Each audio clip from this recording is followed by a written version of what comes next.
It's a really funny thing about human brilliance. When we think about the greatest geniuses in history, we tend to picture these almost godlike figures, right? People who just see everything with perfect clarity. Absolutely. We put them on this pedestal. Right.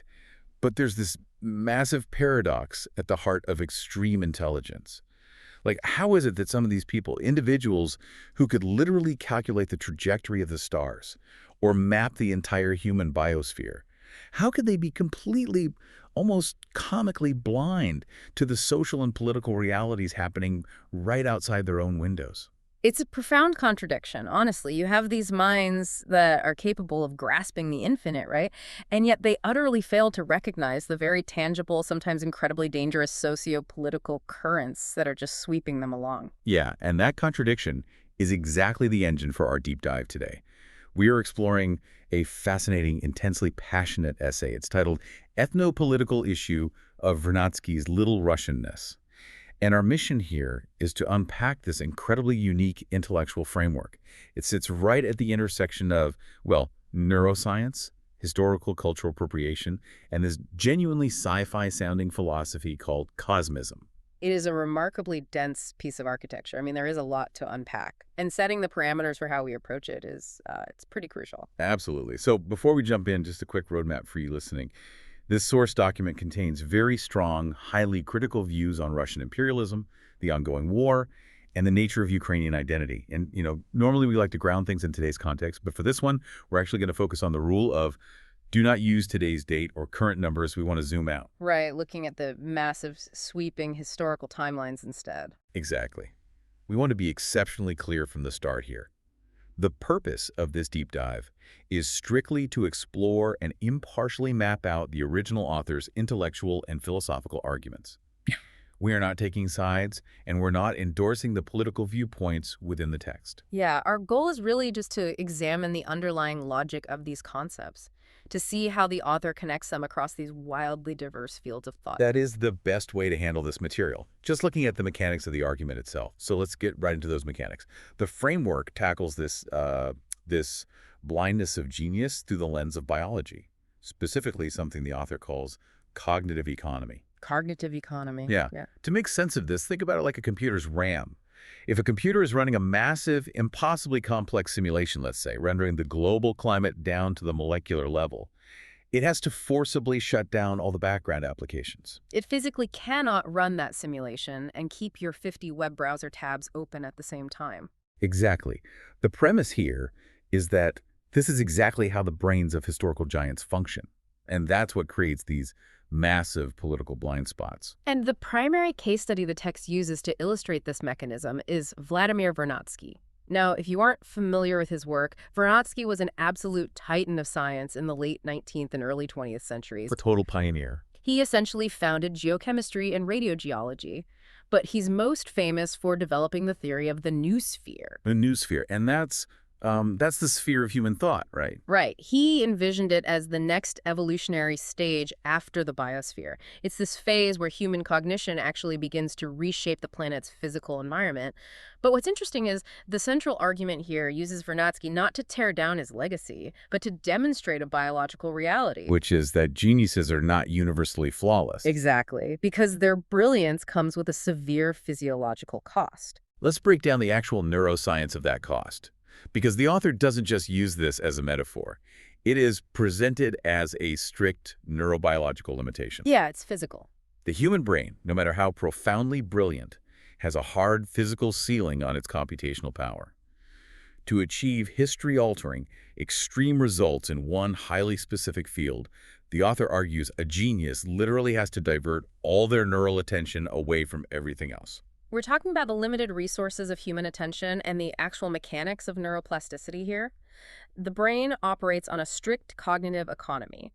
In order to free up the immense computational power necessary for a fundamental scientific breakthrough, like conceptualizing the entire noosphere, the brain's neural network has to sacrifice peripheral knowledge. Wow.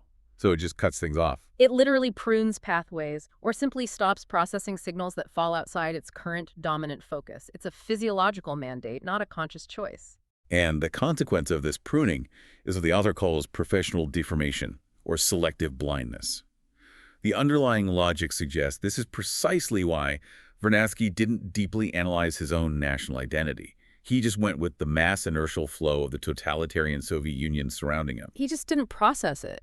But, I mean, let me push back on this a little bit. Are we really letting him off the hook here? Is the argument seriously that because Vernadsky was laser-focused on mapping the Noosphere, he simply didn't have the mental bandwidth to look out his window and question the Soviet state apparatus? It does sound like a convenient excuse, doesn't it? It really does. Like, oh, sorry, I ignored the totalitarian regime. I was busy with geochemistry. Right, but the framework isn't offering an excuse. It's diagnosing a condition. It points to a very real danger inherent in extreme specialization. There's a citation here from Konstantin Tsiolkovsky, the pioneer of astronautic theory, who warned about this exact dynamic. What did he say? Well, Tsiolkovsky noted that high intellect, if it is completely devoid of an ethical compass or a broader social awareness, easily devolves into an effective instrument for lower ambitions and basic chemical dependencies. Basically, it becomes a tool for whoever is in power. Like a supercomputer running whatever malicious software the empire decides to install on it. Precisely the danger. And the counterexample provided in the text is someone like Leonardo da Vinci. A universal polymath. Right, but universal geniuses are incredibly rare. And while da Vinci's breadth of knowledge across art, engineering, and anatomy was astounding, his actual modern scientific rigor in any one specific discipline couldn't match the depth of a specialized genius like Vernadsky. So you have to choose depth or breadth. Exactly. The physical substrate of the human brain simply has a limit. In the modern era, extreme specialization is the required tool for world-changing scientific results. Okay, so if we follow this causal link, because these specialized geniuses suffered from this selective blindness, they became incredibly vulnerable to their environment. And this vulnerability is what leads directly into the next major theme of the essay, which is imperial assimilation and cultural appropriation. Right, and understanding Vernadsky's baseline environment is critical here. His mindset was complex. First, the author notes he maintained a conformist acceptance of the Russian Empire simply because it was the dominant cultural and political reality he was born into. It was just the default operating system of his era. Yeah, exactly. Second, as a futurist focused entirely on the Noosphere, he believed humanity shouldn't get bogged down in archaic history. The focus should be relentlessly on tomorrow. And third, he harbored a psychological nostalgic gravitation toward Rus, the ancient historical state, rather than modern political independence.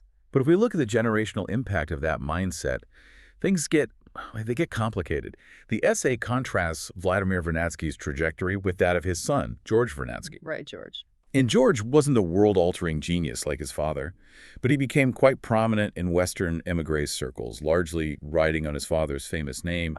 And George pushed a geopolitical concept called Eurasianism. Which is a huge point in the text. We really need to unpack how this concept actually functions, according to the author. Well, Eurasianism is a major focal point of critique here. Mechanically, this theory views Russia as a unique civilizational bloc. The heir not just to ancient Rus, but crucially to the Mongol Empire. Okay. By framing the region as a distinct Eurasian entity, it fundamentally severs the historical and cultural ties between Eastern Europe and the West. The analysis argues that this concept objectively aided Moscow's imperial ideology by completely erasing Ukraine's unique European vector. Meaning, if you can convince the world that this entire region is just one big Eurasian monolith, you automatically neutralize the distinct independent history of any nation trapped within it. That is the exact mechanism of assimilation. A historical narrative that neutralizes a nation's uniqueness automatically becomes a tool for an imperial center to legally and intellectually absorb that nation's resources. Wow. Though this historical neutralization isn't always pushed by the empire itself, is it? The text points out that sometimes it happens through tragic, tactical decisions made by the nations being absorbed. Oh, history is littered with tactical alliances that turn into strategic nightmares. The author brings up Bohdan Khmelnytsky's 1654 Pereyaslav agreement with Moscow. Right. At the time, Khmelnytsky approached this as a purely tactical military alliance against the Polish-Lithuanian Commonwealth. He was seeking temporary cover, much like he made tactical pacts with the Ottomans. So he thought it was just a temporary fix. Exactly. But the strategic consequence of that signature was a centuries-long imperial yoke. Man, it's the ultimate geopolitical bait and switch. It really is. Another stark example of manipulating sovereignty is Stalin in 1945, during the founding of the United Nations. Stalin aggressively demanded separate UN seats for Soviet Ukraine and Soviet Belarus. Wait, really? He wanted them to have their own seats? Yes, but the author stresses this was not a sudden awakening of respect for their autonomy. Think about the geopolitical mechanics post-WWII. It was a calculated move to create a phantom illusion of sovereignty, allowing Moscow to secure extra voting power against the West. Oh, I see. He used the concept of Ukrainian statehood as a smokescreen to advance aggressive imperial policy on the global stage. Okay, so given this centuries-long pattern of historical manipulation, the overarching argument makes a fierce point about how to view historical figures who were absorbed by the empire. I was trying to think of an analogy for this. It's kind of like a massive tech monopoly buying out a brilliant, innovative little startup. That's a good way to look at it. The monopoly doesn't care about the startup's unique culture or its founding vision. They just want to absorb the patents, drain the top talent, and eliminate a future competitor. That captures the dynamic perfectly. The monopoly claims the startup's innovations as its own legacy. Yeah. And the assertion here is that Ukrainians shouldn't surrender historical figures like the philosopher Grigory Skovoroda or the poet Taras Shevchenko to the overarching concept of great Russian culture. I mean, yes, Shevchenko had Russian friends like Korolev and Tsiolkovsky, who famously brought him out of serfdom. Right, and yes, he was published in St. Petersburg. But the author argues those facts are often weaponized to hollow out his core identity. The mechanics of why these figures ended up in St. Petersburg is what matters to the author. It wasn't a civilizational choice or some deep philosophical affection for the Imperial Center. It was simply a matter of resource monopoly. Because they had all the money and the printing presses. Exactly. The empire had systematically monopolized the intellectual resources, the presses, the funding, while simultaneously destroying the conditions for cultural development in their homeland. A genius, driven by that cognitive economy we discussed, goes where the resources are to do their work. They just need to work. The argument is uncompromising here. The empire didn't nurture these brilliant minds, it merely absorbed them. But, if an empire can absorb an individual mind like a Vernadsky or a Shevchenko, what happens when they try to absorb an entire way of thinking about the universe? Because this is where the framework takes a massive leap. We're moving from individual scientists to the reclamation of a sprawling futuristic philosophy. We really need to talk about Cosmism. Russian Cosmism is generally recognized as this philosophical and cultural movement from the late 19th and early 20th centuries. At its core, it focuses on the active evolution of humanity, space exploration, the pursuit of physical immortality, and even the literal resurrection of the dead through advanced science. It sounds like pure sci-fi. Very much so. And the widely accepted father of this movement is a man named Nikolai Fedorov. But the source material completely flips the script on Fedorov's origins, doesn't it? It does. It dismantles the idea that Cosmism is a uniquely Russian invention by looking at Fedorov's actual lineage. The text claims Fedorov was the illegitimate son of Prince Pavel Gagarin. And the Gagarins trace back to. The Gagarin noble family traces its roots back to the Rurik dynasty and the ancient Chernihiv Principality, which is located in modern-day Ukraine. The historical context provided is that the nobility of this specific region was either violently assimilated into the Muscovite environment or destroyed over the centuries. But I have to ask, isn't that just a battle over semantics? I mean, why does it matter to you, the listener, whose flag is planted on a philosophical idea from 100 years ago? Does it really change anything? The author argues it matters entirely, because claiming ownership of Cosmism is how an empire claims a monopoly on the future. Wow, a monopoly on the future. If a single political entity owns the human drive for the stars and immortality, they own human destiny. But the text systematically broadens the scope, arguing that Cosmism and Immortalism are fundamental global human pursuits. Yeah, they trace this biological urge to transcend our limits across all of human history. They look at ancient myths like Gilgamesh and Prometheus, all the way through the resurrection narrative of Jesus. And then into the Enlightenment. Right. Citing Giordano Bruno's theories of infinite worlds, Francis Bacon and René Descartes, who actually dreamed of achieving medical immortality by mapping the mechanics of the body. The timeline even includes Benjamin Franklin. Which is wild. I had absolutely no idea Benjamin Franklin was thinking about this stuff. Oh yeah, he actually expressed early ideas about cryonics. He was hoping to be preserved in a vat of Madeira wine and then woken up centuries later just to see how the American experiment turned out. That is amazing, a vat of wine. The lineage continues through thinkers like the Marquis de Condorcet, who believed in the infinite perfectibility of humans, all the way to 20th century sci-fi visionaries like H.G. Wells and Arthur C. Clarke. The underlying point the author is making is that the desire to defeat death and explore the cosmos is a universal civilizational value, not the property of one specific empire. Okay, I need to step in here with a major question. Because looking at the 20th century, this feels kind of contradictory. Didn't the Soviets famously champion space exploration? I mean, they launched Sputnik, they put Yuri Gagarin in orbit. How can the argument square the massive successes of the Soviet space program with the claim that Moscow is an entropic matrix, this system of decay that actually hates cosmism? That is where the author makes a sharp distinction between philosophical expansion and military pragmatism. The interpretation offered here is that the Soviets only utilized the cosmic ideas of thinkers like Tsiolkovsky pragmatically. They wanted rockets, not enlightenment. Exactly, and they achieved this largely through the work of Sergei Korolev. He was the chief architect of the Soviet space program, and the text makes a very pointed note that he was himself a repressed Ukrainian who had survived the Gulag. Wait, he survived the Gulag and then built their space program? Yes. The state wanted the technology, but they completely rejected the philosophy behind it. The anti-religious Soviet apparatus had no use for the spiritual or philosophical depths of cosmism. They just needed Korolev's rockets to project military dominance. So it was just a weapon to them. Right. And the evidence the author points to is what happened after the USSR lost the moon race to the American Apollo mission in 1969.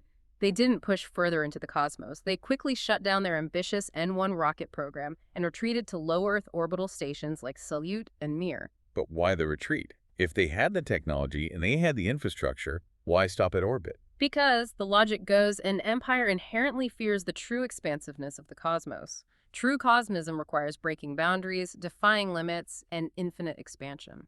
And empires need limits. Exactly. Imperial mindsets, by definition, rely on the strict physical borders of the flesh and the state to maintain control. They want containment. Interestingly, the author draws a parallel to the American space shuttle program, which eventually met a similar fate of scaled-back ambition. That's true. However, the argument asserts that American culture, rooted in a frontier mentality and transcendentalist thinkers like Emerson and Thoreau, is organically much more aligned with the boundless nature of cosmism than the Soviet system ever was. Okay, so given this vast historical absorption of people, technology, and philosophies, how does the framework propose fighting back in the present day? Because the final section of this essay shifts into some highly specific tactical advice for the modern information battlefield. The approach to language here is remarkably pragmatic. While the Russian language is clearly viewed through the lens of colonization, the text actually advocates for using it strategically as a weapon. Fighting the information war on their territory. Exactly the strategy. The post-Soviet space is united more by shared historical trauma than by shared achievements. And to reach that demographic, the author argues one must sometimes use the Russian language. So it's a tool. The logic is purely tactical. It is better to fight the informational battle on the opponent's territory, using their own language to deconstruct their imperial narratives, rather than taking the damage on your own cultural territory. You strip away the imperial myths surrounding figures like Vernadsky and Korolev, return them to their true origins, and thereby knock out the foundational pillars of the empire's claims to greatness. Which leads us to the final, most futuristic proposal in the entire text. It sounds like pure science fiction, but it circles perfectly back to the neuroscience of cognitive economy we discussed at the very beginning. The author envisions a future society where we can literally use Vernadsky's own scientific foundations to resurrect him. It is a stunning theoretical application of the cosmos philosophy. The author is proposing the future creation of what they call intellectual neural matrices. Okay, let's break down the mechanics of that. How does an artificial neural matrix actually solve the problem of historical propaganda? Well, think of Vernadsky's genius as a highly advanced logic engine. His intellect was fundamentally defined by an absolute, unquestioning devotion to fact. If A plus B equals C, he follows the math. Right, he was a pure scientist. The historical problem was that his biological brain, operating under strict cognitive economy, ignored the political realities. This left him vulnerable, and the empire fed his logic engine corrupted inputs Basically propaganda and skewed historical narratives. So his logic was perfectly sound, but his data was bad. Garbage in, garbage out. Exactly. The proposal suggests that in the future, if we can emulate his intellect through an artificial neural matrix, we can bypass the biological limits of cognitive economy entirely. Because an AI doesn't have RAM limitations the way a human brain does. Precisely. We simply feed his emulated mind the true, unvarnished historical facts.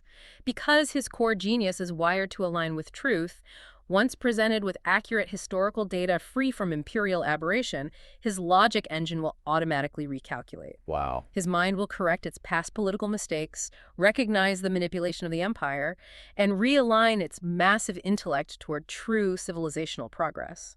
The idea that uncorrupted truth fed into a purely logical matrix acts as a retroactive cure for historical propaganda, that is just incredible. It represents the ultimate cosmist victory for the author. It's not just about resurrecting the physical body. It is about healing the historical errors of the human intellect itself. So what does this all mean for you, the listener? Why should you care about this complex web of neurobiology, 17th century treaties, and sci-fi philosophies? I think it forces a profound reevaluation of how the history you consume is curated. It really does. It demonstrates how even the most brilliantly calculating minds in human history can be subtly manipulated by their environment, simply because their brains have to filter things out just to function. And it highlights how fiercely important it is to protect your own cultural and intellectual legacy, rather than passively letting an overarching power claim it as their own. It emphasizes the sheer fragility of truth and the biological limits of human perception, and it leaves us with a critical, structural question to consider, building directly on that concept of cognitive economy. Oh, I love a good lingering question to close out on. What is it? Consider the mechanism we've been unpacking today. If the absolute greatest minds in history used cognitive economy to filter out the massive, obvious social truths of their time just so they could focus on their specific work, and if power structures actively use narratives to dictate what millions of people focus their limited attention on, what massive, obvious truth in our own era are you completely blind to right now simply because your brain hasn't allocated the computational power to look at it? Oof, that is heavy. It's like realizing you've been navigating the whole world while looking through a tiny keyhole. We want to warmly thank you for joining us on this deep dive. Keep questioning the narratives around you, keep checking your blind spots, and we will catch you next time.